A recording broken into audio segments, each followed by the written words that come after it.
First of all, just like to say we very much welcome the opportunity to present you today the results of the very comprehensive study of the innovation system in the BMW Region, which was published earlier this year.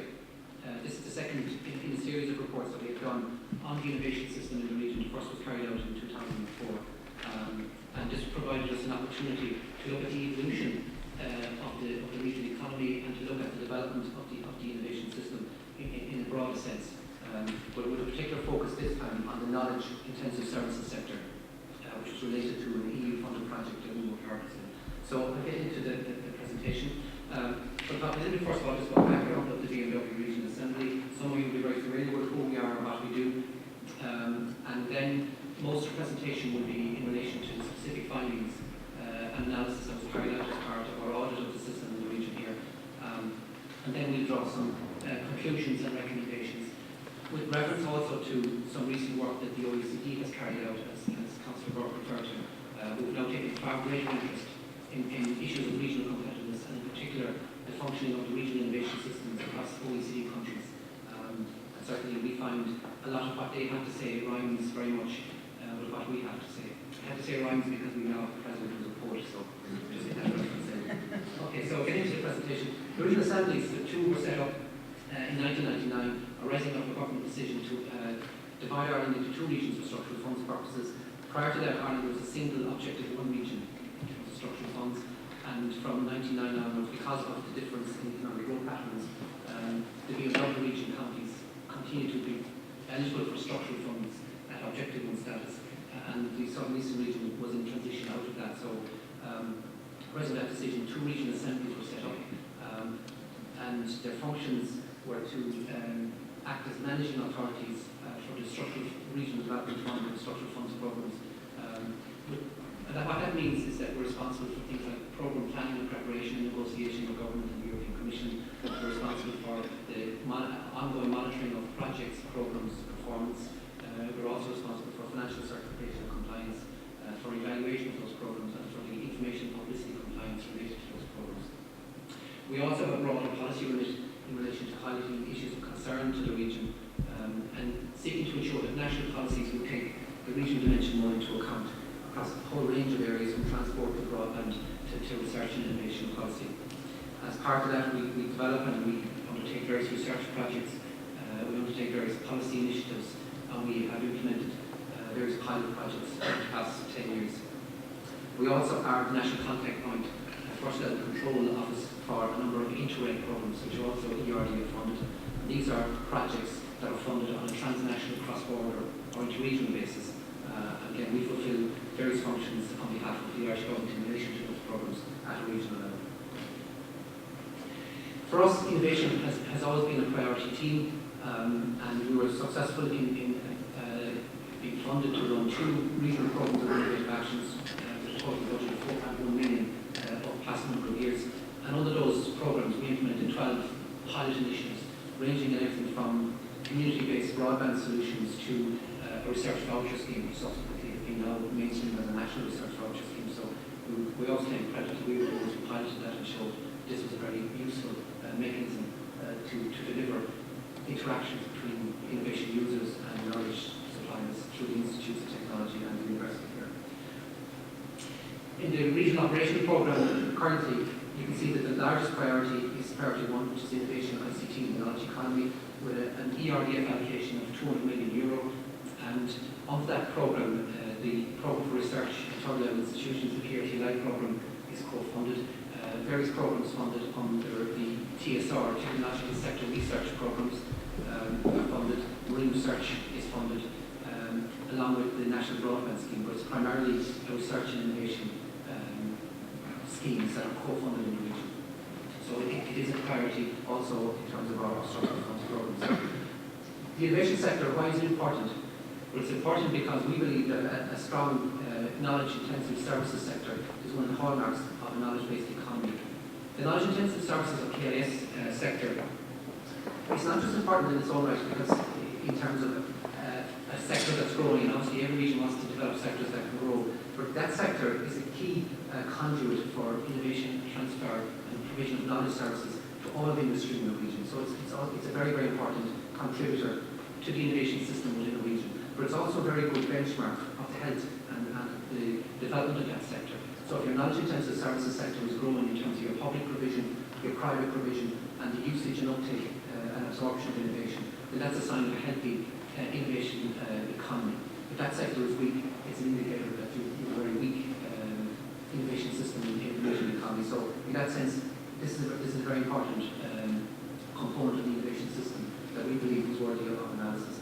It's also recognised in government strategies that the innovation system generally, for example, the strategy for science, technology, innovation, the Innovation Task Force report, also stress how important it is to drive the growth of innovation and levels of innovation in the economy, albeit looking at it from a national perspective. However, the knowledge-intensive services sector itself has never been the focus of funding programs per se, or the focus of public policy, but in itself it is a very, very important component of the regional innovation system. So, going on then to the audit that we carried out, it was funded as part of a transnational project called KIS. We're part of an Atlantic area, transnational cooperation area with the UK, France, the Atlantic regions of France, Spain and Portugal, and with Northern Ireland. And this allowed us to look at the whole issue of the knowledge and innovation system, promoting interaction and technology transfer to SMEs in a number of member states, in a number of regions, on a comparative basis, but also to learn from each other. The project is looking at how we can enhance the public and private knowledge-intensive services provision in the region, and in our case, we were specifically interested in looking at the performance of the knowledge-intensive services sector in our region. So that was our work package in the overall project, and it was something that was of interest also to the other parties, and it allowed us to undertake an analysis 6 years after a previous analysis that we carried out in 2004. That 2004 report provided a benchmarking document for levels of innovation in the BMW region. It was the first of its kind. It had, in many ways, become outdated in the sense that the economy had changed quite a lot in those years, having peaked and then taken a downward trajectory in that period. And the availability of funding allowed us to update that report. So, what is the knowledge and innovation system in the region? The knowledge and innovation system in the region has a number of components to it. And the way we present it there is that it has within it the industrial base, the whole sectoral industrial base, from agriculture through to advanced electronics, engineering, marine, tourism, or whatever. And they're largely the users or the demanders of the innovation services. We also then have the specialised services providers who drive innovation. And these are either public sector providers, private sector providers, and there's also an interaction between them as providers, in that the public sector uses private sector providers, the private sector uses public sector providers. We also then have the various government programs and policies which are ideally meant to support and enforce improved interactions and better performing system. And then the success of that, or the outputs of that, can be seen in terms of levels of innovation which should drive economic growth and higher levels of development in the region. So, in framing the research then, we undertook a number of distinct but related analyses, and this is seen in the methodology here, where it's numbered out there as 7 steps. So what I'm going to do in the presentation is going to go through each of those 7 steps until I get to step 7, which is the conclusions and recommendations. We specifically treated the public sector, knowledge-intensive service sector, as a distinct group then from the private knowledge-intensive services sector, and we approached them somewhat differently. We also looked at the overall context of the region. We also surveyed the users of innovation support services through a database prepared for us by Westleaf, the Business Innovation Centre, and we also drew on the resources of CISC here in Galway in charting the evolution of the regional economy and getting an overall picture of the economy. So I'll go through those then one by one. So first of all, the context of the economy. The BMW region is made of 13 counties, 6 border counties, 4 Midland counties, 3 western counties. It's largely a rural region, which has traditionally had a higher reliance on the primary sectors, although that is evolving, of course. But in a way, it's a region in transition, undergoing structural change, but certainly there's a lag in terms of the rate of transition. And it's often been said that there's an inverse correlation between the rate of transition of your agricultural sector to the rate of your economic growth. So the faster the regions transform from being agrarian to industrial to knowledge economies, the higher the rates of growth happening over the years. So in a way, you could argue that this is a region that's been lagging in some way in that transitional structural change. We also, in terms of context, that the recent recession has had a very heavy impact on the region, and that's evident in its continued lag of various economic indicators. And upskilling remains a key challenge for the region. We still are stuck in many respects in a low skills equilibrium, and it's getting out of that. It has been and continues to be a long-term project for the region. In terms of population, the recent preliminary findings of the census give us an interesting finding that the rate of growth in the region has been slightly higher than that of the southern and eastern region. And that might surprise to a certain extent. However, a lot of that extra growth was in the eastern part of the Midlands and the eastern part of the border region. So in effect, a lot of that population growth will be in the outer commuter zone of Dublin, and not necessarily in the heartland of the region. So I think the population trends are maybe part of a bigger national picture as opposed to anything spectacular in terms of any regional developments that generated increased population. In terms of its population structure and settlement patterns, the region, having only one city, which is here in Galway, has low levels of urbanisation and has an underdeveloped transport infrastructure, which is something that was pointed out by Professor Brown in his opening remarks. So plus a change in that sense. I think the level of urbanisation is something that is important because economies of scale do matter. They call economies of localisation, where similar industries co-locate within contact of each other. So generally speaking, larger urban areas are seen to be more conducive to higher levels of innovation, and in most economic analysis there are strong correlations between levels of urbanisation and levels of innovation. So the fact that we do not have a highly urbanised region is also a factor to be taken into account. In terms of labour force, the region has 25% of the national labour force. Our unemployment rate in the last quarter is touching on 16%, which is higher than the national average. Although there are pockets of unemployment in other parts of the country, they're also just as high. So it's not just a problem in the BMW region. However, over the past number of years, a number of sectors have been performing strongly, and some are emerging as strong players, including, for example, the medical devices sector, various software technologies, and so on. So that's something, if this picture isn't all totally bad. In terms of productivity, which can be seen as an aggregate measure of the economic performance of the region, we continue to lag the national performance. And the southern eastern region, I think, peaked at about 167% of EU GDP. The BMW region peaked at about 103% of the EU average, just above the EU average, but both have dipped quite significantly and dramatically in the past 2 years. And this is of relevance as well for us in the Assembly because there are various eligibility thresholds for levels of structural funds, and we're watching this closely in terms of whether this trend allows us to continue some transitionally higher levels of EU funding or not. But that's something that's going to emerge over the next 12 months or so. But certainly the trajectory in the last 2 years has been negative from historic peaks over that time. I suppose it is worth noting that when the assemblies were set up in 1999, it was because the BMW region was at less than 75% of the EU average. So the very fact that we had peaked at over 100% of the EU average in relative terms, given that other regions were also growing, is quite, in its own respects, is quite a spectacular performance, which we shouldn't overlook and take note of. So moving on then to the performance of the innovation system in the region. So the first point of note, and this was commented on by Cyril in his opening remarks, is that we've always had a lower share of national public R&D expenditure. For example, the PRTI programme, the latest figures we had showed that the institutions in the region received just 13% of the national allocation. It's even less for Science Foundation Ireland funding at 11%, but it's 19% for Enterprise Ireland support programmes for both the public and private research and development sectors. And when you reference that against a population share of 27%, a labour force share of 25%, the fact that we only have 19% of national output, again, shows that there is a productivity gap that we have to make up. But it's certainly not necessarily being helped, in our view, by the low relative share of public R&D investment in the region benefits from.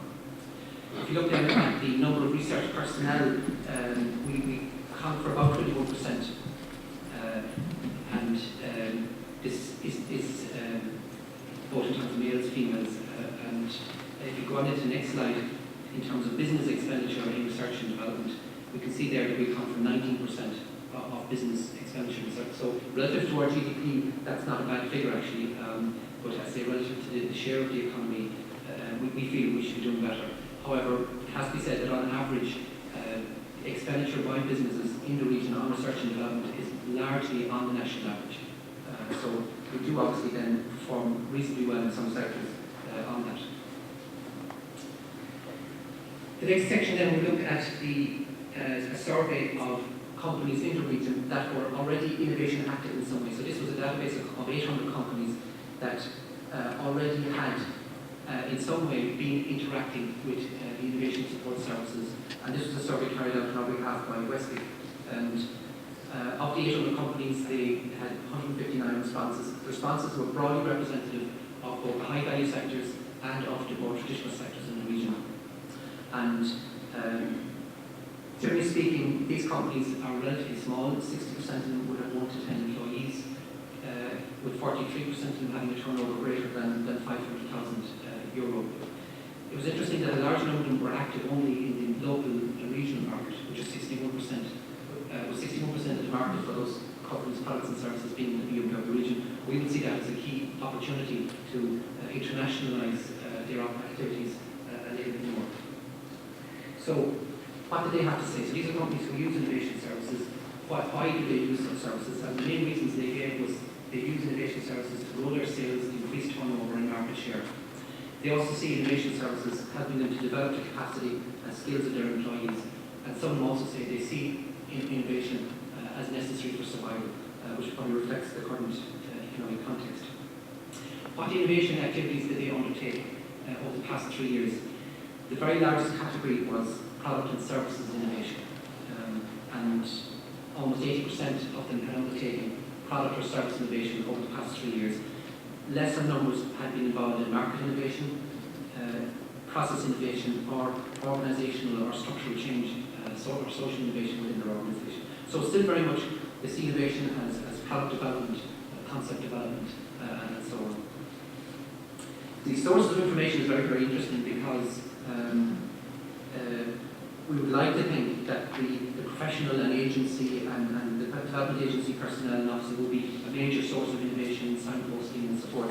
However, it's networks and networking that these companies identified as the main sources of innovation. So a lot of it is word of mouth, a lot of it is interaction with other companies. Also, they see their own staff as being major sources of innovation, and the other, I suppose, more official sources like journals and publications and so on scored much, much lower. So still companies talk to each other and they meet and they exchange information and they provide advice to each other. That's still the main source of information transfer. When I was a student of agriculture over 20 years ago, in terms of the agricultural community and how they exchange information, the chart would have looked very, very similar to this. The only difference is probably the Farmers Journal would have been in there as a source of information. But it was still, they talk to each other, they exchange information, they meet at the market. It's actually interesting in 20 years, for a whole range of sectors, it's very, very similar. It's largely through their own interactions with their colleagues, and less through the official channels. What did they see as the barriers to innovation? By far, they saw the cost, the price of the services as being the major barrier, and the lack of their own resources to pay for those services as being the two major barriers. Also, other barriers identified was the difficulty some of them had in finding the services that they needed, or there was lack of information on the supply of those services. So we can see there that the economic climate is putting companies under pressure, and the cost, certainly no evidence there of flamboyant spending on innovation services. It's very much cost and price, and their own resources are the determining factors. We then asked them, in terms of the criteria they use for choosing a service provider, either another private provider, a public provider, or internal solutions. And again, what's very interesting here is that for the private provider that they would use for innovation services, the biggest factor by far is the specific competence that that company offers them, and to another extent then the quality of the service that they can provide. However, when it comes to a public sector provider, by far the biggest factor was not the competence of the research or innovation support, it was the availability of grant finance to allow them to use that public provider. So there's a very clear distinction there in the use of innovation services by companies, and the grants appear to be a key consideration in directing towards public providers. And again, that's something that we took note of. And also then when we look at the satisfaction rating of those innovation service users, 92% were broadly satisfied with the private services that they availed of from the private provider, but only 77% were satisfied with the service they had obtained from a public provider. Again, that I think provides food for thought for the public innovation services sector in the region. So there certainly seems to be some challenges, and I have to acknowledge that Professor Brown did speak on this, the culture gap that exists and the time frames. And companies do regularly, and this actually reflects the findings from the study 6 years previously, they do say that the response they find is sometimes slow, and they sometimes find the people they're dealing with, particularly academic institutions, are not sufficiently business orientated. So that provides food for thought in the panel discussion. But again, that's just reflecting what people were saying. So in fairness, this was acknowledged this morning by Professor Brown. They also highlighted that they sometimes found there was lack of coordination. They would prefer if there was points of contact that they could access. There's also some criticism that the quality of delivery or quality of what they were provided wasn't always what they expected. And they felt that there was just poor understanding of their needs and sometimes different expectations about research outcomes. And again, that seems to be a perennial, again, part of the culture gap that exists. Okay, so moving on then, as I say, we then looked at the private KIS sector in the region, as separate then from the public providers, which I'll go on to then. So these are organisations that provide innovation services, and for the purpose of the survey, we have to be very specific then in defining those. So they're defined into three business categories or NACE codes, and the three codes related to R&D related services, ICT related services, and management and strategic consultancy supporting services. Now within the NACE codes, there are 18 subcodes that cover all of those. If you're interested in that, it's on page 106 of the audit report. Just you can see the 18 categories of business that were looked at. And these knowledge-intensive service providers are seen very much as having a very positive impact on business processes and business improvement. So they were seen as those categories of business that are most likely to contribute to innovation and technology transfer in the region. So these private providers then tend to be small in size. 73% of them had less than 10 employees. However, 78% of the employees in those businesses are graduates. So they are themselves highly knowledge-intensive enterprises. Probably one of the highest of any categories actually across the sector, the various sectors of the Irish economy. Most of them were relatively new, 67% established since 2000. They tend to be small, but most of them have been growing. But 47% of them had a turnover of less than 1,000, which would seem to imply 1 or 2 person operations in specialised services. However, they do spend quite a lot of their own turnover on R&D, with 20% of turnover on R&D. And that's a very, very, very high percentage. It's over 10 times probably what the average would be across the sector. And that shows again they are themselves key consumers of research and innovation services. The various other providers that they have interacted with or collaborated with, about very similar actually in terms of collaborating with university research and innovation supports, collaborating with institutes of technology, or collaborating with other private KIS providers. So these people are actually quite interactive, and they are linking quite a lot with other providers in the work. So they're highly networked companies. Again, that provides really important values in acting as conduits for knowledge transfer in their own right. The barriers that they had identified for their own clients, interestingly, were one was the lack of awareness of what was on offer in the region, was something that was highlighted, and also identifying sources of funding. So they felt there was a need for more information on what's on offer from knowledge-intensive service providers, and obviously more funding or more awareness of funding. They obviously then also identified the pricing as something that was providing a barrier to their clients. a large number of them identified additional supports that they themselves would like to receive, but only 43% of them can actually avail of external public supports in their enterprises. So a lot of these enterprises have not been high recipients of public support. They did again highlight the need for, and this was just a quote from one of the interviewees, for one point of contact that would act as a go-between or an intermediary between them and various public, particularly research, public higher education and research institutions. And again, that's something that reflects what the demand survey area had highlighted as well. So what we can see then is there is a dynamic knowledge-led sector emerging in the region, and of those 18 subcategories of business, the turnover is about €1 billion to the region economy, which is actually a figure that was much higher than we would have expected. There are about 1,400 companies that fell into those categories. So in itself, they are a significant element of the regional economy, a growing element of the economy, and they're also a key support to the likes of the medical devices cluster in the region, which is employing about 9,000 people currently. So we see that then as part of a growth of an emergence of a more dynamic knowledge-led sector in the region. They also provide important support to other sectors that are important in the region, like the computer and communications hardware sector, employing 6,500 people, the pharmaceutical sector employing over 6,000 people, and the software and communication services sector employing over 5,000 people. So they are a key piece of the architecture. So we move on then to the public sector. In this case, the approach taken was to look at the service provided by the various public research and support institutions in the region, largely the university here in Galway, which is the only university in the region which also incorporates St Angela's College in Sligo, the 5 institutes of technology in the BMW region, and also the 2 research centres, one on the Marine Institute based in Ormore, and also the Calalyst Rural Economy Centre based in Athenry. So these are largely the public.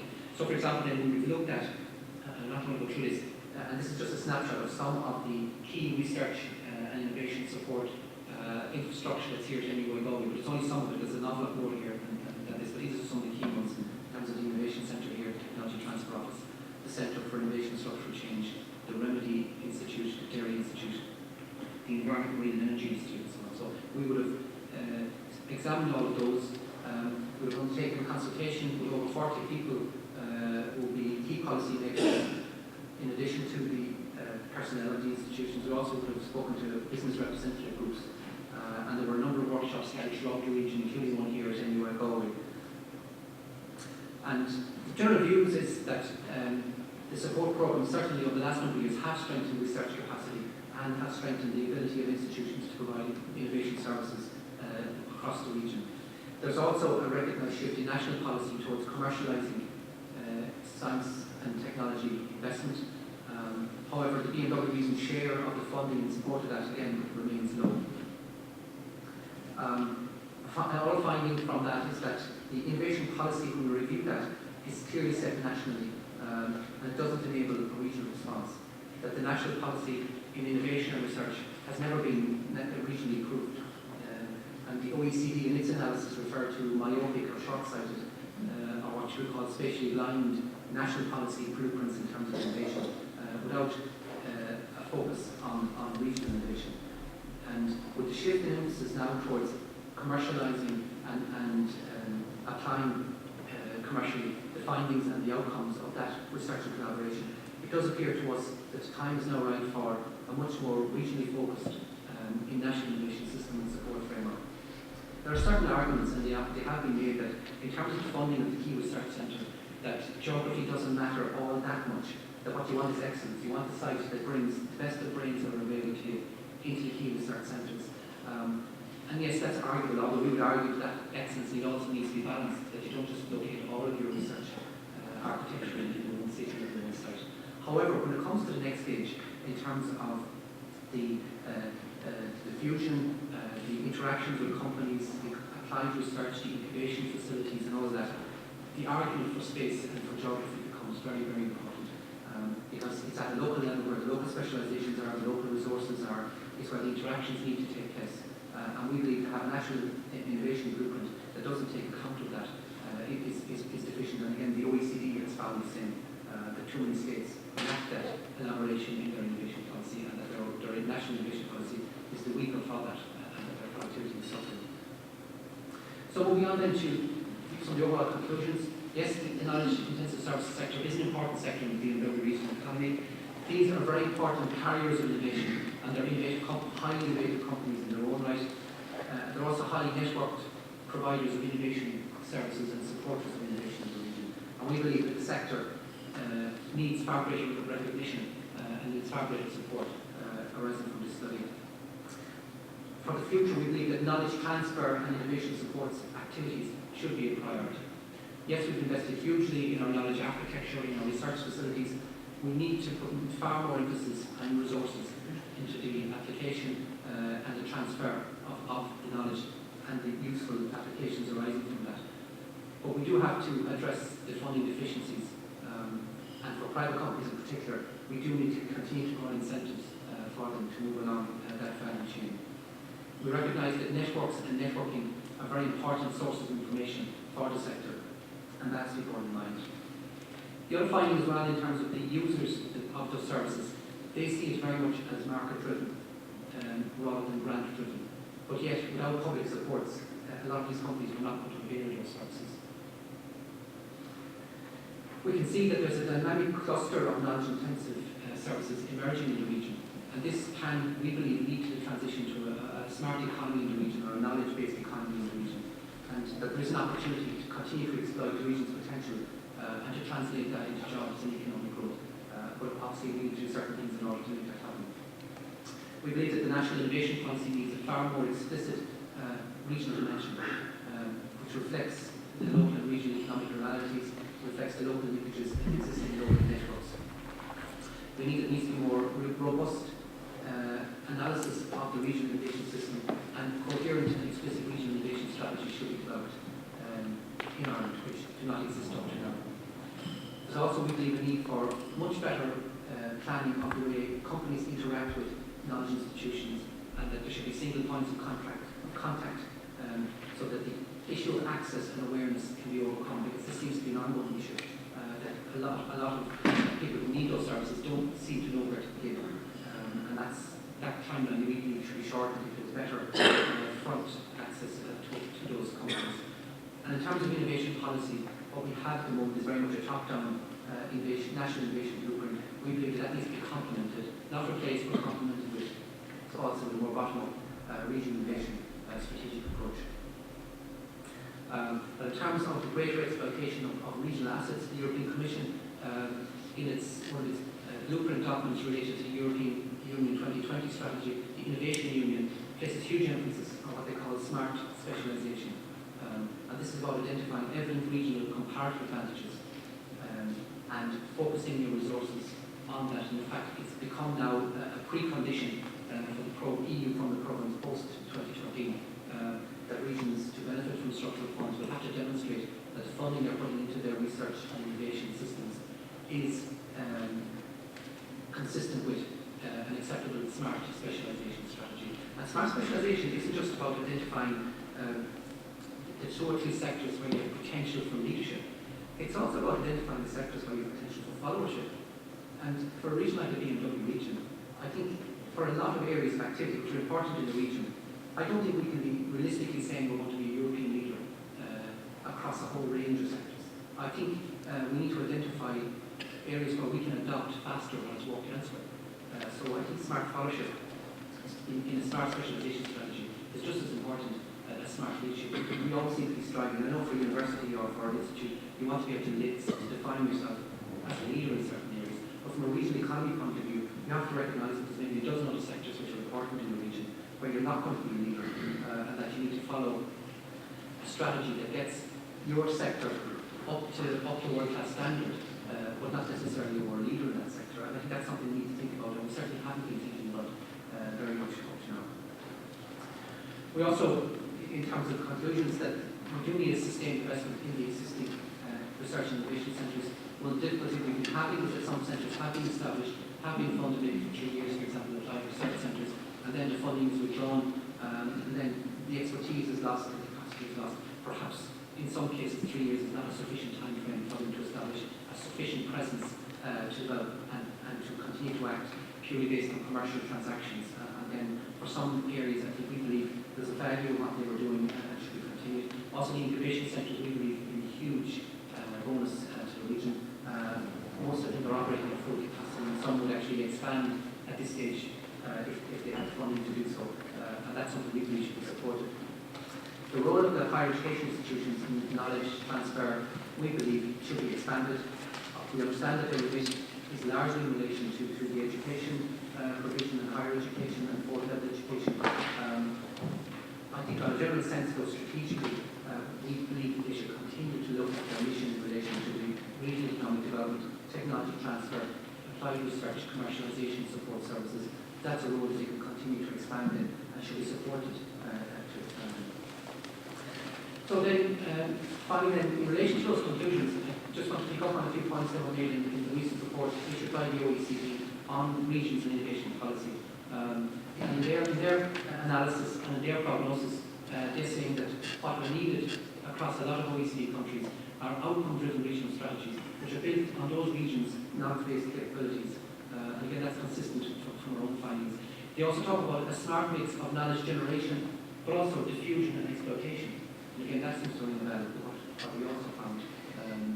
They're also talking for a far greater emphasis on innovation absorption and adoption in non-leading regions. But that also, I think, applies to leading regions with non-leading sectors in those regions. So I think that's something we believe that we have to start to look at in far greater detail. And they also talk about an improved policy relevant regional data compilation. In many of the states that they were studying, they could not get data at the sub-national level. And in Ireland at the moment, if in terms of innovation, for example, the Community Innovation Survey no longer provides data at the NUTS2 level. So it was difficult for the OECD to look under the bonnet and find where everything was because there was nothing under the bonnet. What you saw at national level was the only data that was available.